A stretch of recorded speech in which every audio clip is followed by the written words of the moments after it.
with GT Holidays. GT Holidays, South India's #1 travel brand.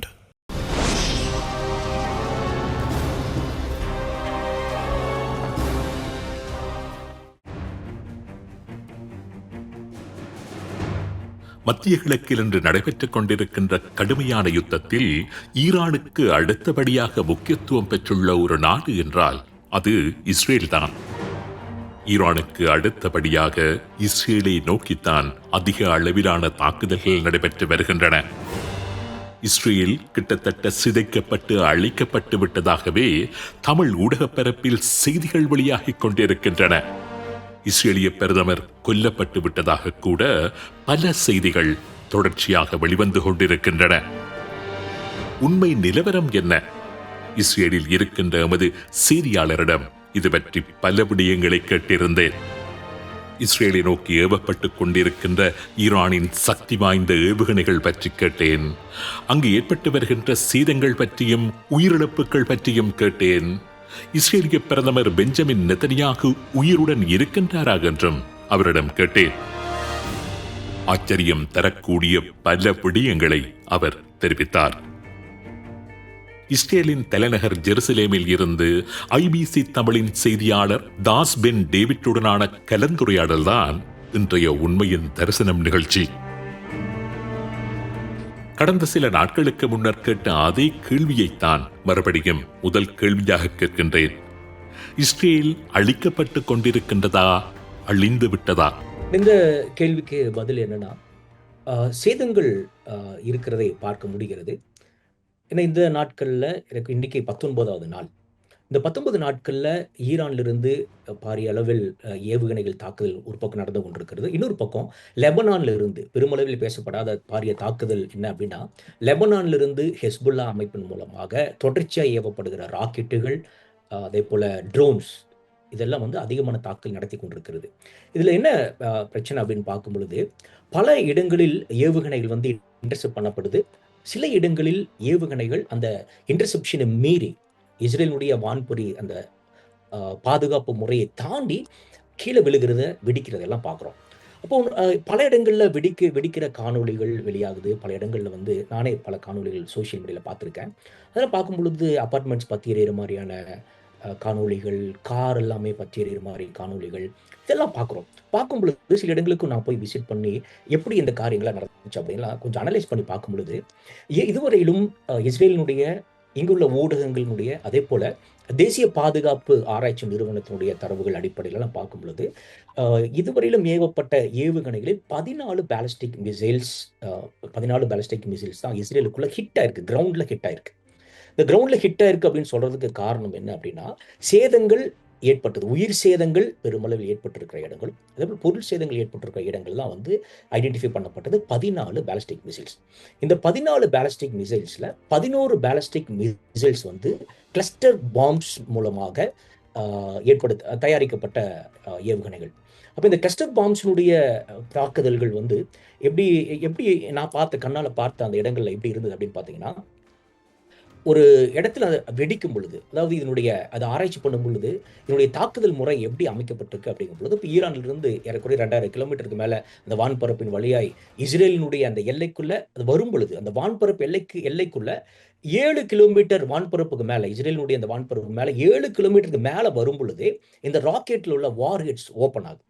அந்த warheads open ஆகி இந்த கொத்து குண்டுகள் அப்படிங்கிற உள்ளுக்குள்ள சின்ன சின்ன அந்த மியூனிஷன்ஸ் குண்டுகள் அப்படியே இஸ்ரேலுக்குள்ள தெரிச்சு விழுகிறத பார்க்க முடியும். இப்போ அந்த காணொலிகள் நம்ம இப்போ பார்க்கலாம். அப்போ இது வரும் பொழுது என்ன ஆகுது அப்படின்னு பார்த்தீங்கன்னா, இதனுடைய நோக்கம், இரண்டு நோக்கம் என்ன, ஒரு பாரிய சேதத்தை ஏற்படுத்தணும் அப்படிங்கிறது இதனுடைய மிக முக்கியமான ஒரு நோக்கமாக இருக்கு. இது விழுகிற இடங்கள் எல்லாம் பார்க்கும் பொழுது என்னன்னா, சேதம் ஏற்படும், ஆனால் பாரிய சேதம் ஏற்படாது. ஆனால் பரப்பளவுல பார்க்கும் பொழுது பெரிய ஒரு ஏரியாவை இது தாக்கி பாதிப்பை ஏற்படுத்த முடியும். அப்போ இந்த கிளஸ்டர் பாம்பை பொறுத்தவரையிலும் ஏன் இதை அதிகமாக ஈரான் பயன்படுத்த ஆரம்பிச்ச, பொதுவாகவே இதை பற்றி சொல்லப்படுகிற காரியம் என்னன்னா, இது பெருமளவிலும் ஆர்மி ஏரியா அல்லது ஒரு பாதுகாப்பு துறை இராணுவ தளங்களை ஒரு பெரிய சேதத்தை ஏற்படுத்தும்படியாக இது செய்யப்பட்டதுதான். இதில் 2 நாடுகள் இன்னும் கையெழுத்திடல. பல நாடுகள் கையெழுத்திடல இந்த ஒப்பந்தத்தில. ஏன்னா, இது வந்து உலகளவில் தடை செய்யப்பட்ட ஒரு ஆயுதமாக இருந்தாலும், ஈரானும் சரி, இஸ்ரேலும் சரி 2 நாடுகளும் இதை நாங்கள் தயாரிக்க மாட்டோம் அப்படிங்கிற சைன் பண்ணல. அதனால 2 நாடுகளும் யூஸ் பண்றத பார்க்க முடிகிறது. அப்போ இந்த இந்த இடங்களில் இந்த குண்டுகள் வந்து விழுகும் பொழுது, இப்போ இந்த இடத்துல வந்து இந்த அபார்ட்மெண்ட்ல வந்து இந்த குண்டு விழுகுது அப்படின்னா, ஒரு ஒரு சின்ன ஒரு குண்டு விழுது அப்படின்னா, என்னுடைய ஜன்னல டேமேஜ் பண்ண முடியும். இந்த ரூம்ல வந்து ஓரளவுக்கு டேமேஜ் உண்டு பண்ண முடியும். இது விழுகும் பொழுது பத்தி எரியும். இதுதான் வந்து அங்கங்க வந்து பார்த்தீங்கன்னா, பெரிய லெவல்ல இருக்கிறத பார்க்குறோம். இப்ப நான் வந்து ஒரு சின்ன ஒரு வரைபடத்த காமிக்கிறேன். இதுக்கு ஒரு உதாரணமாக, முதல்ல பெரிய அளவில் பாதிப்பை ஏற்படுத்தின இந்த கிளஸ்டர் மிசைல்ஸ் இது வந்து என்னன்னா, பெட்ஷெமேஷ். இது நம்ம ஏற்கனவே காணொளியில அந்த இடத்த விசிட் பண்ணி நம்ம காமிச்சிருக்கோம்.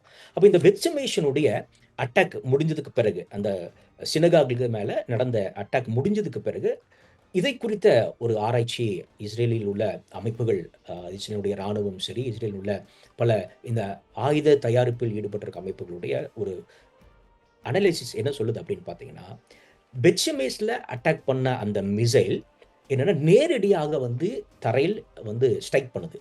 தரையில ஹிட் பண்ணுது. அப்ப அந்த நேரத்தில அதுக்கு முன்பதாக வெடித்த அந்த இடத்திலிருந்து என்ன சொல்றாங்கன்னா, சுற்றுமளவும் 27 கிலோமீட்டர் தூரத்திற்கு அந்த கொத்து குண்டுகள் வந்து விழுந்து சிதறி வெடித்ததா சொல்லப்படுது. இப்ப 27 கிலோமீட்டர் அப்படிங்கும் பொழுது பார்த்தீங்கன்னா, இந்த இந்த பகுதியிலிருந்து சுற்றிலுமாய் நம்ம கால்குலேட் பண்ணி பார்க்கும் பொழுது பெத்ஷெமேஷா இருக்கட்டும், இங்கிருந்து நீங்கள் ஜெருசலேமுக்கு அருகில் அவுட்ஸ்கர்ட்ஸ் கிரேட்டர் ஜெருசலேம் அல்லது கிரேட்டர் டெல் அவிவ்னு சொல்லி இந்த பகுதிகள் முழுவதிலுமாக சிதறி வெடிச்சிருக்கு. ஏன்னா, அந்த ஆராய்ச்சியில அவங்க சொல்லியிருக்கிற விஷயம் என்னன்னா, 70 குண்டுகள் அந்த அந்த ஒரு மிசைல்ல 70 கொத்து குண்டுகள் இருந்ததாகவும், அது சிதறி விழுந்ததாகவும் சொல்லப்படுது. ஆனால் சிதறி விழும்பொழுது என்னன்னா, அங்கங்க வந்து டேமேஜ் உண்டு பண்ணுமே ஒழிய வந்து பெரிய ஒரு அழிவு இருக்காது. விழுகிற இடத்துலலாம் தீப்பற்றி எரியும். உடனே தீயணைப்பு வீரர்கள் எல்லாம் வந்து அத அணைத்து விடும் பொழுது பெரிய அளவுல டேமேஜ் இருக்காது. ஆனால் நெருப்புகள் பற்றி எரியும். இதுதான். இது உடனடியாய் சரி செய்கிற வேலையை பார்க்க முடிகிறது. இன்னொரு உதாரணம். இன்றைக்கு அதிகாலையில நடந்த ஒரு தாக்குதல். இன்னைக்கு அதிகாலையில ஒரு பெரிய ஏன்னா எங்களுக்கு 2 முறை சைரன் வந்துச்சு. இதுக்கு ஈரான் சொன்ன விஷயம் என்னன்னா, நேற்றைக்கு காலையில் கொல்லப்பட்ட ஈரானுடைய மிக முக்கியமான 2 ராணுவ தலைமைகள், அவர்களுடைய கொலைக்கு பழிவாங்கும் விதமாக தான் இன்னைக்கு நாங்க அத அனுப்பிச்சிருக்கோம் அப்படின்னு சொல்லி அவர்கள் அறிக்கை வெளியிட்டிருந்ததை பார்க்க முடிந்தது. அப்போ இன்னைக்கு காலையில சைரன் வந்ததுக்கப்புறம் நாங்க எல்லாம் வந்து பாம்ப் ஷெல்டருக்குள்ள போயிட்டோம். அந்த பாம்ப் ஷெல்டருக்குள்ள வெளிய வந்து ஒரு சில நேரங்கள்ல ஒரு சில நிமிடங்கள்லேயே காணொளிகள் எல்லாம் வெளியாக ஆரம்பித்தது. அதன் அடிப்படையில் இது தயாரிக்கப்பட்ட இந்த வரைபடம். இப்ப இன்றைக்கு காலையில நடந்த தாக்குதல், அதுல வந்து இன்னொரு நம்மள பார்க்கலாம். சேதங்களுக்கும், அழிவுக்கும் உள்ள ஒரு வித்தியாசம். இன்றைக்கு நடந்த இந்த தாக்குதலில் 2 பேர் கொல்லப்பட்டிருக்கிறார்கள். இந்த கொல்லப்பட்டதனுடைய காரியங்கள், இதை பற்றியான செய்திகள் வெளிவந்த பொழுது, அவர்கள் சொன்ன விடயம், இஸ்ரேலிய ராணுவ தரப்பு சொன்ன விஷயம் என்னன்னா, அதே சேம் கிளஸ்டர் மிசைல் தான் வந்து யூஸ் பண்ணியிருக்காங்க. கிளஸ்டர் பாம்ப்ஸ் உள்ள மிசைல் யூஸ் பண்ணியிருக்காங்க. அப்படி யூஸ் பண்ணும் பொழுது, இது சிதறி பல இடங்கள்ல தாக்குதல் நடந்த பொழுது, அதில் ஒரு 4 இடத்த நான் மார்க் பண்ணியிருக்கேன். இங்க தான் வந்து சேதம் என்று கணக்கிட்டிருக்கிறார்கள். இந்த 4ல வந்து மிக முக்கியமான ஒரு இடம் அப்படின்னா, டெல் அவிவினுடைய Savidor central station, railway station. இது மேல ஹிட் ஆகி இதுக்குள்ள நிறுத்தி வைக்கப்பட்டிருந்த ரயில் பெட்டிகள்லாம் வந்து சேதமடைந்திருக்கிறது. அங்குள்ள இன்ஃப்ராஸ்ட்ரக்சரும் சேதமடைந்திருக்கிறதை பார்க்க முடிகிறது. அதே நேரத்தில் அந்த கிளஸ்டர் பாம்பினுடைய இன்னொரு விழுந்த ஒரு குண்டு வெடித்த இடத்துல பார்த்தீங்கன்னா, ரமாத் கான் அப்படின்னு சொல்ற இடம். இந்த ரமாத் கான் நம்ம ரொம்ப நோட் பண்ண வேண்டிய ஒரு இடம் என்னன்னா, இந்த ரமாத் கானுக்கும் ஏர்போர்ட்டுக்கும் இடையில உள்ள அந்த தூரத்த நீங்க ஸ்க்ரீன்ல பார்க்குறீங்க. 2க்கும் இடையில உள்ள தூரத்த நீங்க இங்க பார்க்குறீங்க. எவ்வளோ நெருக்கமான ஒரு தூரத்தில இருக்கு அப்படிங்கிறத நீங்க பார்க்குறீங்க. இப்ப இந்த ரமாத் கான்ல நடந்த இந்த தாக்குதல்ல விழுந்த அந்த வெடிகுண்டு விழுந்த இடத்துல அந்த தாக்குதல்ல வந்து பார்த்தீங்கன்னா, 2 பேர் மரித்து போனார்கள். 2 பேர் இறந்து போனாங்க. அந்த 2 பேரும் 72 வயது உடையவர்கள். கணவன், மனைவி. ஏன்னா இவர்கள் இருந்த அந்த அபார்ட்மெண்ட்ல இங்க இஸ்ரேலுடைய பாதுகாப்பை பொறுத்தவரையிலும் அபார்ட்மெண்ட்டுக்கு உள்ளேயே வந்து ஒரு சேஃப் ரூம் இருக்கும். அது பேர் வந்து மமாத் அப்படின்னு சொல்லுவாங்க. இது வந்து ரெசிடென்ஷியல் ஏரியாவுல ஒவ்வொரு வீடுகளுக்குள்ள இருக்கும். அல்லது இப்ப நான் இருக்கிற அபார்ட்மெண்ட் ஒரு பிளாக் இருக்குன்னா, அந்த பிளாக்கு கீழ இருக்கிற ஒரு பாம்ப் ஷெல்டர் இருந்துச்சுன்னா, அது பேரு வந்து மிக்லாத்ன்னு பேரு. அது பாம்ப் ஷெல்டர் வந்து என்னுடைய ரூம்ல சேஃப் ரூம் இல்லன்னா, நாங்க எல்லாருமே வந்து பாம்ப் ஷெல்டருக்குள்ள போயிருவோம். இதுதான் அதனுடைய ஒரு சிஸ்டம். அப்படி இருக்கும் பொழுது இவங்க இருந்த அபார்ட்மெண்ட்ல இவர்களுக்கு சேஃப் ரூம் கிடையாது. ஏன்னா பழைய பில்டிங். இவங்க அந்த சைரன் கேட்ட உடனே அலாரம் அவருடைய மொபைலுக்கு வந்த உடனே அல்லது பப்ளிக்ல வெளியில அலாரம் சவுண்ட் கேட்ட உடனே அவங்க நடந்து போய் பாம்ப் ஷெல்டருக்குள்ள போற சில மினிட்ஸ்க்கு முன்னாடி அந்த கிளஸ்டர் பாம் அவங்க விழுந்ததில் ஏற்பட்ட விபத்தில் அவர்கள் மரித்து போனார்கள். தாக்குதலில் மரித்து போனார்கள். 2 பேர் மரித்து போனார்கள். இந்த 2 உயிரிழப்பு அது ஏற்பட்டிருக்கு. மற்றபடி பெனி பெராக்லாம் வந்து பார்த்தீங்கன்னா இதனுடைய கிளஸ்டர் பாமாக இருக்கட்டும், அதே போல் வந்து துண்டுகளினுடைய ஸ்பாட் அதாவது ஒரு பக்கம் அழிவை ஏற்படுத்துகிறது, பாதிப்பை ஏற்படுத்து கிளஸ்டர் குண்டினுடைய வெடித்து சிதறுகிற அந்த தன்மையும், இன்னொரு பக்கம் இன்டர்செப்ட் பண்ணப்படும் பொழுது இப்போ வானிலையே இஸ்ரேலினுடைய வான் பொறிமுறை அந்த பாதுகாப்பு அமைப்பு மூலமாக டேவிட் ஸ்லிங்காக இருக்கட்டும், நேரட்டோவாக இருக்கட்டும், அல்லது ஐண்டோமா இருக்கட்டும், இதன் மூலமாய் அழிக்கப்படும் பொழுது, இன்டர்செப்ட் பண்ணப்படும் பொழுது கீழே விழுந்து வெடித்து சிதறுகிற அந்த ஒரு சில நேரங்களில் வந்து பார்த்தீங்கன்னா, இப்போ ஜெருசலேமில் என்ன பண்ணாங்க அப்படின்னா, அதனுடைய என்ஜின் கண்டுபிடிச்சாங்க. ஒரு மிசைலினுடைய என்ஜின் வந்து கீழே எரிஞ்சு விழுந்த ஒரு பாகம். அடுத்து வந்து அதனுடைய டெயில், அதனுடைய பாடியில் உள்ள பரப்புகள், இது எல்லாமே வந்து என்னன்னா கீழே விழுக எரிந்து விழுகும் பொழுது ஏற்படுகிற பாதிப்புகள். இதுதான் நம்ம வீடியோவில் பார்க்கும்பொழுது விழுந்த உடனேயே தீப்பற்றி எரிவதற்கான காரணம். அப்போ இந்த கிளஸ்டர் பாம்ஸ் வந்து பெரிய அளவில் விழுந்து வெடிக்கிறது. ஆனால் வெடிக்கும் பொழுது அழிவை ஏற்படுத்துவதில்லை, பாதிப்பை ஏற்படுத்துகிறத இங்கே பார்க்குறோம். அதுக்கு ஒரு காரணம் என்ன அப்படிங்கும் பொழுது பல நேரங்கள், ஏன்னா நாங்கள் குறிப்பாக சொல்கிறது காரணம் 14 மிசைல்ஸ் நேற்றைக்கு வரைக்கும், இப்போ இன்றைக்கி வந்துன்னா 15 அப்படின்னு எடுத்துக்கலாம். அப்போ 15ல் 12 மிசைல்ஸ் வந்து கிளஸ்டர் பாம் சுமந்து வந்த மிசைல்ஸ், அது வந்து பாதிப்பை ஏற்படுத்தி இருக்கிறது. அடுத்து வந்து மற்ற 3 மிசைலும் இது வந்து நார்மலாக இருக்கிறதான எப்பொழுதும் வரக்கூடிய சிங்கிள் ஹெட் மிசைல்ஸ், இதுதான் வந்து பயங்கரமான பாதிப்பை அதிகமாக ஹிட் பண்ணும்போது ஏற்படும் அப்படிங்கிறதா. அதுவும் விழுந்த இடங்கள் வந்து பெரும்பாலும் காலி இடங்களில் விழுந்துச்சுன்னா பாதிப்பு இருக்காது. இப்போ இஸ்ரேலுக்கு நேராக ஈரான் தொடர்ந்து மிசைல்ஸ் அனுப்பிச்சிட்டு இருந்தாலும் இன்டர்செப்ட் பண்ணும்பொழுது 2-3 காரியங்களை வந்து நான் இருக்கிறத பார்க்குறேன். ஒருவேளை ஈரானில் வரக்கூடிய ஏவுகணைகள் அல்லது வந்து ஹெஸ்புல்லா மூலமாய் இஸ்ரேலுடைய வடப்பகுதியிலிருந்து வரக்கூடிய ஏவுகணைகள் அது எங்கே விழப்போகுதுங்கிறத வந்து இஸ்ரேலினுடைய இந்த வான் பாதுகாப்பு அமைப்பு வந்து சென்ஸ் பண்ண முடியும். ஒருவேளை அது கடலில் போய் விழுகுது அப்படின்னா என்ன பண்ணிடுவாங்கன்னா அதுக்காக அதை இன்டர்செப்ட் பண்ண மாட்டாங்க, விட்டுருவாங்க. அல்லது மக்கள் இல்லாத பகுதியில் விழுகுது அப்படின்னா அதை இன்டர்செப்ட் பண்ண மாட்டாங்க, அது விழுந்து காலி இடங்களில் விழுந்து அது எரிந்து போயிடும். பெருமளவில் ஒரு பாதிப்பை ஏற்படுத்த போகுது அப்படிங்கிற மாத்திரம் தான் இந்த இன்டர்செப்ஷன் பயன்படுத்தப்படுகிறது. அதனால பேரழிவு தடுக்கப்படுகிறது, பாதிப்போடு நின்று விடுகிறது. இதுதான் வந்து நாம் உயிரிழப்புகள் பெரிய அளவில் ஏற்படாத காரணம் இங்குள்ள சிஸ்டம், இங்குள்ள அந்த மக்களை பாதுகாப்பதற்காக இஸ்ரேலிய அரசாங்கம் ஏற்படுத்தி வைத்திருக்கின்ற பாதுகாப்பு அமைப்புகள், அதே போல இன்டர்செப்ஷன் வான் பாதுகாப்பு பொறிமுறை, அது பல நேரங்களில் அது சரியாக இன்டர்செப்ட் பண்ணுது. ஆனாலும் அதை மிஞ்சி அதை தாண்டியும் அந்த பொறிமுறைகள் எல்லாம் தாண்டியும் அது இஸ்ரேலுக்குள்ள விழுந்து பாதிப்பையும் சேதத்தையும் அழிவையும் ஏற்படுத்தியிருக்கிற காரியங்களை நான் பார்க்க முடியும். ஈரான் பலவிதமான பாலிஸ்டிக் ஏவுகணைகளை இஸ்ரேல் மீது தொடர்ந்து ஏவி வருகின்றது. கிளஸ்டர் மிசைல்ஸ், ஹைப்பர்சானிக் மிசைல்ஸ் என்று விதமான ஏவுகணைகள். ஆனாலும் இஸ்ரேலில் ஏற்பட்டுள்ளதாக கூறப்படுகின்ற உயிரிழப்புகள் மிகவும் குறைவானதாகவே கூறப்பட்டு வருகின்றன. உண்மையிலேயே அங்கு குறைந்த எண்ணிக்கையில் தான் பொதுமக்கள் கொல்லப்படுகின்றார்களா, அல்லது பொதுமக்களின் இழப்பை அரசாங்கம் குறைத்து வெளியிட்டு வருகின்றதா? இஸ்ரேலில் பெருமளவு உயிர் சேதங்கள் ஏற்படாததுக்கு மிக முக்கியமான காரியம் என்னன்னா, 1948 இந்த தேசம் ஒரு சர்வைவல் தேசமாக தான் இருக்கு. அவர்கள் தங்கள் உயிரை காப்பாற்றிக் கொள்ள, தேசத்தை காப்பாற்றிக் கொள்ள போராடுகிற ஒரு நாடாகவே இருக்கிறத பார்க்குறோம். ஏன்னா ஆரம்ப காலகட்டங்களில் இஸ்ரேலை சுற்றியுள்ள நாடுகளிலிருந்து வந்த தாக்குதல்கள், அதுக்கடுத்து காசாவில் மேற்கு கரையிலிருந்து தொடர்ந்து ஏற்படுகிற தாக்குதல்கள், அடுத்து சுற்றிலும் உள்ள பல நாடுகளிலிருந்து வரக்கூடிய அச்சுறுத்துதல்கள், இப்போ இதையெல்லாம் இவர்கள் கடந்த நாட்கள் ஏற்பட்ட அனுபவங்கள் மூலமாக, போர்களின் மூலமாக இவர்கள் கற்றுக்கொண்ட விடயம், பெரும்பாலும் இவர்கள் தரைவழி தாக்குதல் இஸ்ரேலுக்கு நேராக வந்து பெரிய பாதிப்பை ஏற்படுவதை காட்டிலும் வான்வெளி தாக்குதலுக்கு தான் ஆளாகிறாங்க. இப்போ காசாலிருந்து தரைவழி தாக்குதல் நடத்தணும் அப்படின்னா பெரிய அளவில் வந்து அந்த ஃபென்சிங்கெல்லாம் தாண்டி வந்து பாதிப்பை ஏற்படுத்த ஒரு யுத்தத்தை செய்ய முடியும். அக்டோபர் 7 நம்ம அதெல்லாம் கண்கூடாக பார்த்தோம், எப்படி வந்து தரைவழியாக வந்து அட்டாக் பண்ண வந்ததுக்கான சாத்தியக்கூறுகள் இருந்தது அப்படிங்கிறத நம்ம பார்க்குறோம். ஆனால் அதை விட பாரிய அளவில் இஸ்ரேலுக்கு அச்சுறுத்தல்னா வான்வெளி தாக்குதல். இஸ்ரேலை தாக்கணும்னா தரைவழி கடல்வழியை காட்டிலும் வான்வெளி தாக்குதல்கள் தான் அவளுக்கு ஒரு மிகப்பெரிய ஆப்ஷனாக ஒரு முக்கியத்துவம் வாய்ந்ததாக இருக்குது. அதன் அடிப்படையில் தான் கடந்த காலங்களில் 1947 இருந்து இவர்கள் தொடர்ச்சியாக தாக்குதலை நடத்தி கொண்டிருக்கும் பொழுது இஸ்ரேல் இதிலிருந்து எப்படி நாட்டையும் மக்களையும் பாதுகாக்க வேண்டும், உயிரிழப்புகளை பாரிய அளவில் தடுக்க வேண்டும் என்பதற்காக இவர்கள் ஏற்படுத்தின அந்த சிஸ்டம் தான் இன்னைக்கு இவ்வளவு கடினமான தாக்குதல்களுக்கு மத்தியிலும் மக்களை பாதுகாக்குது. அதுக்கு முதல் காரியம் என்ன அப்படின்னு இந்த யுத்தத்தை பொறுத்தவரையிலும், இந்த யுத்தத்தினுடைய முதல் நாள் ஒரு ஷபாத் டே இருந்தது. ஏன்னா முதல் நாள்ல அமெரிக்காவும் இஸ்ரேலும் இணைந்து ஈரானை தாக்கும்போது இவர்களுக்கு தெரியும் நிச்சயமாகவே ஒரு பயங்கரமான தாக்குதல் இருக்கும் அப்படிங்கிற எதிர்த்தாக்குதல் இருக்குன்னு தெரியும். அந்த நாள்ல இஸ்ரேலை பொறுத்தவரையில மக்கள் யாருமே வெளியே இருக்க மாட்டாங்க. இந்த நாள்ல வந்து இந்த ஷபாத் டேஸ்ல வந்து பாத்தீங்கன்னா மக்களுடைய போக்குவரத்து குறைவா இருக்கும். பெரும்பாலும் ஆஃபீஸஸ் எல்லாம் க்ளோஸ் பண்ணப்பட்டிருக்கும். வீடுகளை விட்டு மக்கள் வெளியே வர மாட்டாங்க. ஸ்கூல்ஸ் எல்லாமே க்ளோஸ் பண்ணப்பட்டிருக்கிறதுனால இந்த மிசைல்ஸ் எதிர்த்தாக்குதல் நடக்கும் பொழுது மிசைல்ஸோ பாம்போ பிளாஸ்ட் ஆனாலுமே மக்கள் சேதம் வராது அப்படிங்கிறதுக்காக ஒரு வேலை இருக்கலாம். அந்த அந்த நாளை தேர்ந்தெடுத்தது. அதுக்கு பிறகு ஏன்னா சண்டே முதல் வேலை நாள் கவர்மெண்ட் யுத்தம் அப்படிங்கிறதுனால வந்து எமர்ஜென்சி அறிவித்தது. முதல் நாள், 2வது நாள் எமர்ஜென்சியாக இருந்தது. 3வது நாள் இருந்து அவர்கள் அதை பல கட்டுப்பாடுகளை தளர்த்தி எல்லாருமே வெளியே வரவும் கூடி வர்றதுக்கான பல காரியங்களை தளர்த்தினார்கள்.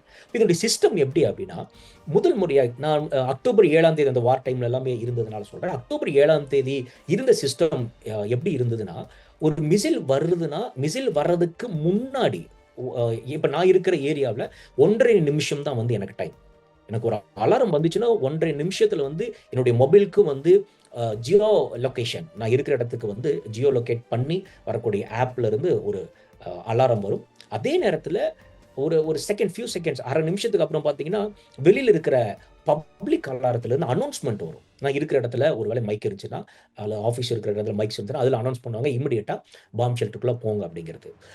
ஆனால் அந்த தாக்குதல், ஹமாஸினுடைய தாக்குதல்ல இவர்கள் கற்றுக்கொண்ட பாடம் என்னன்னா, மக்கள் 1.5 நிமிடத்துல இவர்கள் போகும் பொழுது நிறைய பேர் வந்து வயதானவர்கள், டிசேபிள் பர்சன்ஸ்லாம் வந்து காயமடைகிறதையும் அவர்கள் வந்து உயிரிழப்பு ஏற்படுகிறதையும் அறிந்ததுனால என்ன பண்ணாங்கன்னா, அதுக்கப்புறம் ஹெஸ்புல்லாவுடைய தாக்குதல் ஆரம்பித்த அந்த காலகட்டங்களையும் சரி, ஈரானோடு நடந்த 12 நாள் யுத்தத்திலையும் சரி, 30 நிமிடத்துக்கு முன்பதாகவே இன்றைக்கு இந்த யுத்தத்தில் இந்த 19 நாட்கள் ஆனாலுமே இதுவரையிலும் அஃபிஷியலி வந்திருக்கிற செய்திகள் என்னன்னா 16 பேர் தான் உயிரிழந்திருக்கிறார்கள். 3000க்கு மேற்பட்டவர்கள் காயமடைந்திருந்தாலும் 16 பேர் தான் உயிரிழப்புகள் ஏற்பட்டிருக்கிறது. இதுக்கு இப்போ இதனுடைய மிக முக்கியமான காரியம் தான் இப்ப நான் சொல்ல போற விஷயம். ஈரானிலிருந்து மிசைல் அங்கிருந்து புறப்பட்ட உடனேயே 15 நிமிஷம் தான். ஒரு பாலிஸ்டிக் மிசைல் இஸ்ரேலுக்குள்ள வர்றதுக்கு டிராவலிங் டைம் 15 நிமிஷம். இது ஒரு ட்ரோன் வர்றதுன்னா அதுக்கு வந்து it will take ½ an hour ஒரு 45 minutes. இந்த பாலிஸ்டிக் மிசைல் லான்ச் பண்ண உடனேயே ஈரான்லிருந்து அந்த வான்பரப்பிலிருந்து அது வெளிவந்த உடனேயே இங்க வந்து எங்களுக்கு அலர்ட் வந்துடும். அடுத்த சில நிமிடங்களில் அல்லது அடுத்த அரை மணி நேரத்தில் உங்களுக்கு வந்து மிசைல் வந்து நீங்க இருக்கிற இடத்தை தாக்குவதற்கான சாத்தியக்கூறுகள் இருக்கிறது. நீங்கள் வந்து பாம் ஷெல்டருக்கு போற நீங்க ஆயத்தமாயிருங்க. அப்போ 2 வருடத்துக்கு முன்பதாக ஒரு மனுஷனுடைய அவன் உயிர் பிழைப்பதற்கு 1.5 நிமிஷம் தான் டைம். ஆனால் இப்போ குறைந்தது 30 நிமிஷம் அல்லது 15 நிமிஷத்துக்கு மேல அல்லது 20 நிமிஷம் வந்து அந்த கால அடிப்படையில் எந்த மிசைல் வருது அப்படிங்கிறதுக்கான அந்த டிராவல் டைம் அடிப்படையில் கணக்கிட்டு குறைந்தது 15லிருந்து 20 நிமிடங்கள் இங்க வந்து டைம் கிடைக்குது. அப்ப இதனால குடும்பத்தோடு இருக்கிறவர்களா இருக்கட்டும் அல்லது நடக்க முடியாதவர்கள், வயதானவர்கள், டிசேபிள் பர்சன்ஸ் இவங்க எல்லாமே தங்கள் சுதாரித்து கொண்டு ஒரு சேஃபான இடத்துக்கு போவதற்கான வாய்ப்புகள் இருக்கிறதுனால தான் இதில் பெரிய ஒரு உயிரிழப்புகள் ஏற்படாதபடிக்கு இந்த முறை நாங்கள் இந்த தேசம் வந்து பாதுகாக்கப்பட்டிருக்கு. முதல்ல வரக்கூடிய அந்த மெசேஜ் வந்து பார்த்தீங்கன்னா ஒரு SOS மெசேஜ் மாதிரி இருக்கும். அதனுடைய சத்தம் வந்து நீங்க எந்த ஆழ்ந்த தூக்கத்தில் இருந்தாலும் சரி உங்களை தட்டி எழுப்பிடும். நீங்க வந்து அதுக்கப்புறம் தூங்கவே முடியாது. இது வந்து ஒரு SMS வரும். வாட்ஸ்அப் நீங்க வந்து டேட்டா ஆஃப் பண்ணி வச்சிருந்தாலும் சரி, மொபைலை சைலண்ட் மோட்ல வச்சிருந்தாலும் சரி, இந்த மெசேஜ் வந்து உங்களை எழுப்பிடும். இதுதான் வந்து நான் சொன்னது போல 15 நிமிஷமோ 20 நிமிஷமோ சில நேரத்தில் 30 நிமிஷத்துக்கு முன்கூட்டியே வரக்கூடிய அலர்ட். இதுல வந்து நம்ம ப்ரிப்பேர் ஆயிடணும். அதற்கு அடுத்து வந்து பார்த்தீங்கன்னா இங்கு உள்ள சஃபர் அப்படிங்கிற ஒரு ஆப். இந்த ஆப்ல வந்து இந்த மிசைல் வந்து எந்த இடங்களில் விழுவதற்கான வாய்ப்புகள் இருக்குங்கிறது வரும். இதுதான் வந்து இது இப்போ வந்து அட்வான்ஸ்டா என்ன பண்ணியிருக்காங்க அப்படின்னா, இப்போ நார்த்ல வருதுன்னு வச்சுக்கோங்களேன், இஸ்ரேலுடைய வடபகுதியில இந்த மிசைல் வந்து விழப்போகுது அப்படின்னா, நாங்க வந்து இப்போ இஸ்ரேலுடைய சென்ட்ரல் இஸ்ரேல் இருக்கிற வந்து நாங்க பயப்பட தேவையில்லை. ஏன்னா இது வந்து அடுத்த கட்ட எச்சரிப்பு கரெக்டா வந்து எந்த இடத்துல விழப்போகுதுங்கிற ஒரு அப்ராக்சிமேட் ஒரு கால்குலேஷன் வந்து அதை காமிச்சிடும். அப்போ எனக்கு ஒரு ஆப்ஷன் இருக்கு. ஒருவேளை நார்த்ல வந்து இந்த மிசைல் விழப்போகுது, சென்ட்ரல் இருக்கிற நான் வந்து பாம் ஷெல்டர்ல போலாமா வேண்டாமா எனக்கு டிசிஷன் எடுக்க டைம் இருக்கு. ஓகே. அடுத்து இந்த நான் இருக்கிற இடத்தை நோக்கி இந்த மிசைல் வருது அப்படின்னா, அடுத்த கட்டத்துல வந்து என்ன வரும்னா, எனக்கு இன்னொரு மெசேஜ் வரும். நீ இருக்கிற இடத்துல இது நான் வந்து ரொம்ப முக்கியமா இருக்கும். நான் அதுவும் வந்து உங்களுக்கு ஸ்க்ரீன்ல நாங்க வந்து உங்களுக்கு ஒரு இதில காமிக்கிறோம். என்ன அப்படின்னா, இப்போ அ ஜெருசலேம் இங்க இருக்கும். இப்போ இந்த மாரியான ஒரு இது இருக்கும். நம்ம ஸ்க்ரீன்ல இன்னும் தெளிவா காமிக்கிறோம். Rocket and missile fire in your area. Time of arrival to the protected room. 1 1/2 minutes enter the protected space. இது வந்து என்னன்னா, ஒருவேளை கன்ஃப்யூஷன்ல இருக்கான்னு வச்சுக்கோங்களேன். மிசைல் வருது, அலர்ட் வந்துருச்சு. அடுத்து வந்து இந்த ஆப்ல இருந்து எந்த இடத்துல விழுகப் போகுதுங்கிறது எல்லாமே வந்துட்டு இருக்கும் பொழுது, எனக்கு உயிர் ஆபத்தா? அப்படிங்கிறப்போ, எனக்கு துல்லியமாக நான் இருக்கிற பகுதியை குறிப்பிட்டு, ஜெருசலேம் சென்டரோ, ஜெருசலேம் சவுத்தோ அல்லது ஜெருசலேம் நார்த்தோ அப்படின்னு சொல்லி அந்த பகுதிக்கு அலாரம் வரும். நீங்க பாம்ப் ஷெல்டருக்குள்ள போயிரலாம் அப்படிங்கும் பொழுது, இதிலிருந்து தான் 1 1/2 நிமிஷம். அப்போ உங்களுக்கு ஒரு டைம் ஸ்பேன் வந்து அ அலாரம் மிசைல் அது மிசைலா இருக்கட்டும், ட்ரோன்ஸா இருக்கட்டும், இவர்கள் வரக்கூடிய டிராவல் டைமை கணக்கிட்டு இவர்கள் ஒரு கால இடைவெளி தரக்கிறதுனால மக்கள் வந்து பாதுகாப்பான பகுதிகளுக்குள்ள போக வாய்ப்பு இருக்கிறது. பெரும்பாலும் இஸ்ரேலினுடைய பப்ளிக்கை பொறுத்தவரையிலும் இங்கு உள்ள பஸ் ஸ்டாண்ட்ஸா இருக்கட்டும், அல்லது இங்கு உள்ள ஏர்போர்ட் அல்லது இங்க இருக்கின்றதான ரயில்வே ஸ்டேஷன்ஸ் எல்லாமே பார்க்கிங் ஏரியாஸ் வெளியில எல்லாமே நீங்க வந்து பார்த்தீங்கன்னா, பாம்ப் ஷெல்டராக தான் இயங்கும். வெளியில போயிட்டு இருந்தா கவலை இல்ல. இதனால் பாரிய அளவுல இந்த ஒரு பாதுகாப்பு முறை மக்கள் மேல தாக்குதல் வரக்கூடாது, மக்கள் இதில் சிக்கிவிடக்கூடாது என்பதற்காக இதனுடைய பாதுகாப்பு கட்டமைப்பு மிகவும் ஒரு ஸ்ட்ராங்கான அமைப்பாக இருக்கிறதுனால தான் உயிரிழப்புகள் தடுக்கப்படுகின்றன. முக்கியமாக இஸ்ரேலிய பிரதமர் பெஞ்சமின் நெத்தனியாகு தொடர்பாக வெளிவந்து கொண்டிருக்கின்ற செய்திகள் பற்றி கேட்டேன். நெத்தனியாகு கொல்லப்பட்டு விட்டதாக சமூக ஊடகங்கள் கிட்டத்தட்ட முடிவே செய்துவிட்டன. உண்மை என்ன என்று இஸ்ரேலில் இருக்கும் எமது செய்தியாளரிடம் கேள்வி எழுப்பினேன். இஸ்ரேலை பொறுத்தவரையிலும் ஒரு சின்ன நாடு. இப்ப இந்தியாவில் உள்ள மேகாலயா காட்டில் சின்ன ஒரு குட்டி நாடு. இதுல வந்து நான் ஜெருசலேம்ல இருக்கேன். நத்தனியோட ஆஃபீஸ் ஏற்கனவே நம்ம ஒரு காணொலி பண்ணியிருந்தோம். அதை தாண்டி தான் வந்து ஒவ்வொரு நாளும் நாங்கள் கிராஸ் பண்ற இடம் அதுதான். இன்னும் டெல்லிவிவ்ல வந்து அஃபிஷியலான இன்னொரு வேற இடம் இருக்கலாம். ஆனால் ஜெருசலேமுக்குள்ள ஒரு மிசைல் விழுந்து அல்லது ஜெருசலேமுக்குள்ள ஒரு அவருடைய வீடு தாக்கப்பட்டது என்றால் அதை வந்து மறைக்க முடியாது. நத்தன்யாகு நினைச்சாலும் மறைக்க முடியாது. நத்தன்யாவுடைய கவர்மெண்ட், அவர் பிரைம் மினிஸ்டருடைய அரசாங்கம் நினைத்தாலும் மறைக்க முடியாது. ஏன்னா இஸ்ரேல் இந்த அக்டோபர் 7ஆம் தேதிக்கு முன்பதாக நம்ம நிறைய காணொலிகள் பார்த்துருக்கலாம், செய்திகளில் பார்த்துருக்கலாம். நத்தன்யாவுக்கு எதிரான இப்பொழுது இருக்கின்ற அரசாங்கத்துக்கு எதிரான அதிருப்தியாளர்கள் லட்சக்கணக்காக இருக்கிறாங்க.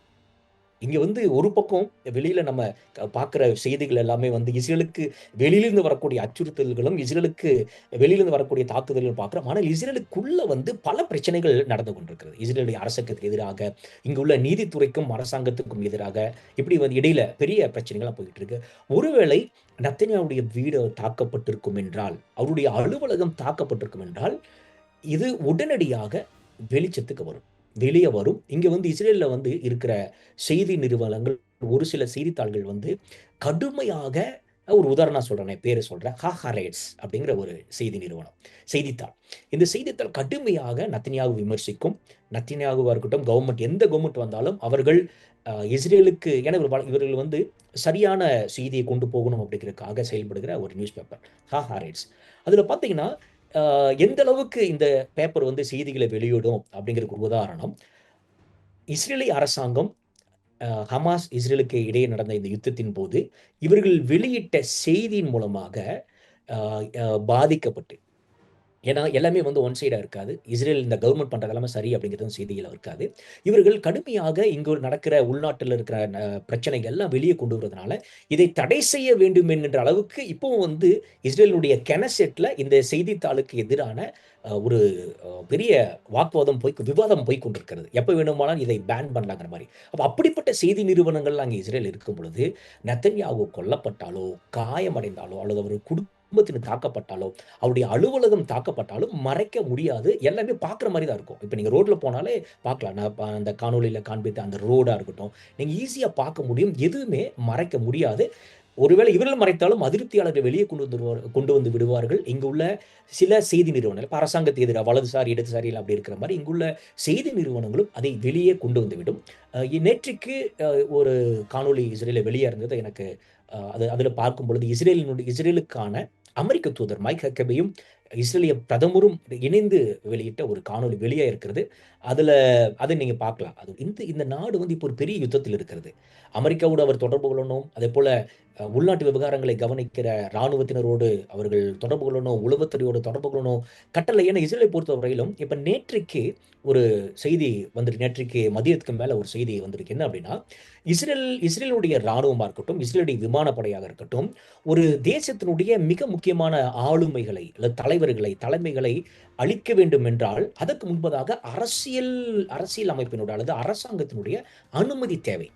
அதுதான். இப்போ ஈரானுடைய உயர்மட்ட தலைவராக இருக்கட்டும், நேற்றைக்கு கொல்லப்பட்ட 2 ராணுவ தலைமைகளாக இருக்கட்டும், இவர்களை வந்து இஸ்ரேலுடைய ஏர் ஃபோர்ஸா இருக்கட்டும், அல்லது மொசாதா இருக்கட்டும், இதில் யாருமே நேரடியா போய் தங்களுக்கு தோணியபடி கொலை செய்ய முடியாது, அழிக்க முடியாது. அப்படி செய்வதற்கு முன்பதாக இஸ்ரேலுடைய அரசாங்கத்தினுடைய ஒப்புதல் வேண்டும். அப்போ அப்படி இருக்கும் பொழுது ஒருவர் நெத்தன்யாகு உயிரோடு இல்லை என்றால், நேற்றைக்கு நடந்த 2 அந்த தலைமைகளுக்கு எதிரான தாக்குதலாக இருக்கட்டும், அதற்கு முந்தின தினங்களில் மிக பாரிய அளவில் ஈரானுக்குள்ள நடக்கிறதான தாக்குதல்கள், இதில் பல கமாண்டர்ஸால் அழிக்கப்பட்டிருக்கிறாங்க. இது இன்னொரு பக்கம் வந்து ஹெஸ்புல்லாவுக்கு எதிராக நடக்கிற தாக்குதலையும் மிக முக்கியமான தலைமைகள் கொல்லப்பட்டிருக்கிறது. அப்போ நெத்தன்யாகு மறைந்திருந்தால் கமாண்ட் கொடுக்க முடியாது. இன்னொரு பக்கம் என்னன்னா, அவர் வந்து அமெரிக்காவினுடைய அரசாங்கத்தையோ, அமெரிக்காவினுடைய அரசாங்கத்தில் இருந்து இஸ்ரேலோடு தொடர்பு கொள்ள முடியாது. இதனால் இந்த யுத்தம் முன்னெடுக்கவே முடிந்திருக்க முடியாது. கடந்த இந்த 19 நாட்கள் அது நடந்திருது. ஒருவேளை நெத்தன்யாகு அவர்கள் கொல்லப்பட்டிருப்பார் என்றால், இப்படிப்பட்ட ஒரு முன்னெடுப்புகள் நடந்திருக்காது.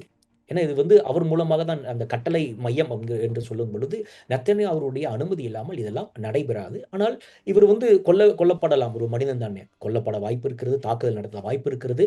ஆனாலும் இப்பொழுது உள்ள செய்திகளும், இஸ்ரேலில் நாங்கள் பார்க்கிற விடயங்கள், தரவுகள் அடிப்படையில் நெத்தன்யாகு உயிரோடு இருக்கிறார் என்பதுதான் உண்மை. இஸ்ரேலின் கள நிலவரங்கள் பற்றி இஸ்ரேலில் இருக்கின்ற எமது களச் செய்தியாளரிடம் இருந்து நாம் கேட்டறிந்து கொள்ள வேண்டிய இன்னும் ஏராளமான விடயங்கள் இருக்கின்றன. மற்றொரு நிகழ்ச்சியில் அவற்றினை விரிவாக பார்ப்போம்.